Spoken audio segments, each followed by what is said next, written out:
Welcome everyone, Dr. Thor here, and get ready for a review of another classic mind training tool. This is another 70s, 1970, or we'll find out here in a minute. Tuned in, the mind meshing puzzle. Pretty cool stuff as usual. And as he said, this is from 1973. Milton Bradley, made in the US of A. That's when you know it's old, huh? So the whole idea is that this is really cool, and it's kind of done in those colors that were popular at that time. You can see those kind of pinks and other things, that Peter Max look, if anyone even knows that name anymore. Apparently he went bonkers, that artist, but he made a fortune. So here it is. Put it all together. Only one combination connects the knobs to the male and female symbols, which then you can actually turn this. Now, using all 14 gears, link the knob gear to the male and female gears. When they are positioned correctly, turn the knob and tune in on the male-female symbols. The diagram at the right shows the approximate starting position for the knob gear. The male and female gears are in the right position. So here's that little diagram. Well, I went to count this, and apparently we're missing gears here, which is a problem for the finish to make the puzzle work. But it is a very cool game in general, and that's what I wanted to show here, just kind of these very interesting, and this is the type of things that people should be we offer a lot of different types of, here's the actual board itself, or the puzzle. These are the type of things that you should always be looking for. There's all sorts of cool puzzles out there, and these are very good to sharpen and to stimulate your psychic centers. So if you're going to do advanced ESP type training, well, this is the type of tools you use.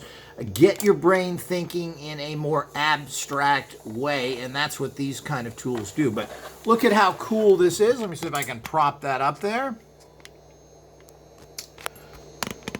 You've got that really cool board. You can see kind of like this right here.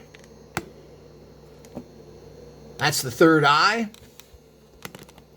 And of course, it's a kind of what this represents, which is quite interesting. Of course, again, it's 1973, so you're talking about people who are looking past the common garbage of life. You're kind of putting all these gears together so that you can eventually turn one gear, and then you turn them all. But we're missing that one main gear, and we're missing another one apparently as well.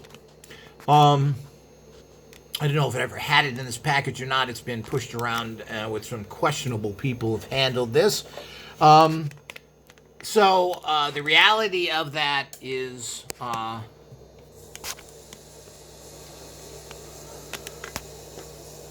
so what it's doing is you got your third eye symbol here, and then of course you have your male and female symbols, and then when you connect it all together, you turn it like this, and all the gears are supposed to move, and that includes turning these as well. We'll show you how this turns with these here, and you can see that. So the whole idea would be the combining of the man and female into one particular thing where everybody works together. So even the concept of it is pretty cool.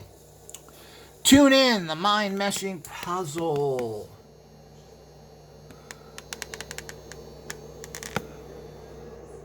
And of course, it's got it down at the bottom, so you have these cool colors there. Let's take a look at the board itself. It's just a plastic board. On the back, there's nothing special on the back. But the front of it's quite cool, and I'm assuming this is pretty inexpensive. I mean, there's not much to this. But what a cool little piece of 1970 kind of ESP, advanced thinking, cosmic type understanding of the world. Here you've got it right there. This is what's so cool about the 1970s in general. It had all these things. You don't see much of this anymore. But as I said, there's lots of puzzles. We offer different puzzles and ways of changing your consciousness by using these things. And this is one of the fun ways. Working with this stimulates your energy. And you could use this in a lot of different ways psychically as well if you wanted to. And we've talked about that. And one of the concepts is the fact of putting together images or just in a subconscious way to create a particular thought form. And then, of course, I'm going to show you how to do that right now. And here's the board by itself. It's pretty cool. I think I'll just put this on my desk kind of as a little cool thing to look at. Well, what you do with something like this is, let's say you wanted to make a symbolic image of a thought form that you were trying to manifest. Let's say you want to manifest success. So you get all your pieces together over here, and you kind of mix them. I guess we can do it like this. Kind of mix them all up, and without thinking, you just take, let's say our thought form for success will be 5 pieces. So you just go in here, don't look at them, just grab them, put them in any hole. And these you can actually kind of put them if you want, so they turn. So just grab a piece, don't think. Thinking is your enemy. So the whole idea is you just grab another piece, and of course you want to make sure that they kind of mesh. And then we'll get ourselves another one. Here's one. We'll use a figure thing here. Can we get this to mesh somewhere? You just want to try and get the gears to connect if you possibly can. There we go. And you don't want to think about it other than what I had to do here to make the mesh. Now, what you have here is a representation of what we consider a success image. Now, you think it has to be a thought form, a number, or whatever. Well, not really. The less physical you make it, the less you connect to it on your thinking capacity, which is limited, the better. So here's success. And then you turn this and you think success. Now, every time you turn this, you're energizing that thought form. And you think to yourself, send me success. I have success. I'm doing what I want. And this is an image. And now this has created an energy of success. You can place your picture on top of this or anything else that you wanted to in those types of areas. Let's see if we have that. You can get your Polaroid. You can place it right on top here. Now you've created a success thought form. And what's nice about this is when you have moving stuff like this, it's energetic in nature.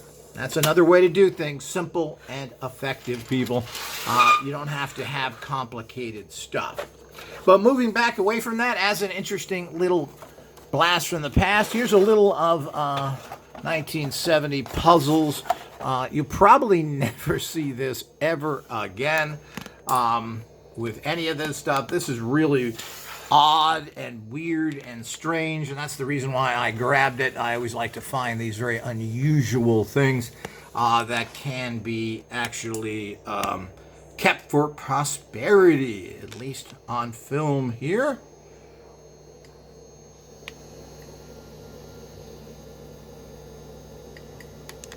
And of course, they're just gears. Now they have a lot of even modern games that use gears now.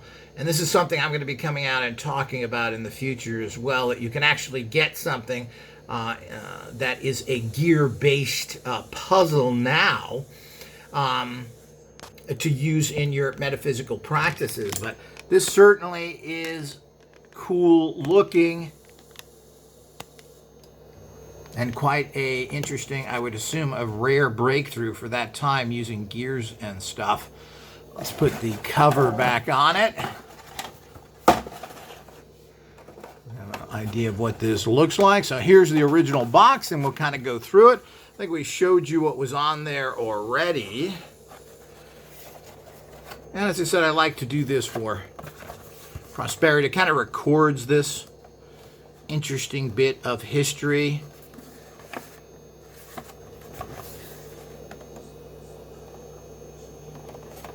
Milton Bradley. Here we go again. Apparently the sides, you have to do this. Was that done deliberately? You kind of had to turn it upside down? Or was that supposed to be the way it is? And here we go again on the other side. So there you go with that cool little blast from the past, cool technologies. The whole idea is to learn from this stuff, and you can possibly then make something similar, but you get the concept of it, of what I've just shown you, which is a very powerful way to make a thought form into a 3D image. Now, we used to sell that kind of stuff and had a little kit, but it's way advanced for most people to quite understand, but is a powerful way to make a symbolic 3D representation of a thought form. Is very powerful, but is a new concept that people don't get.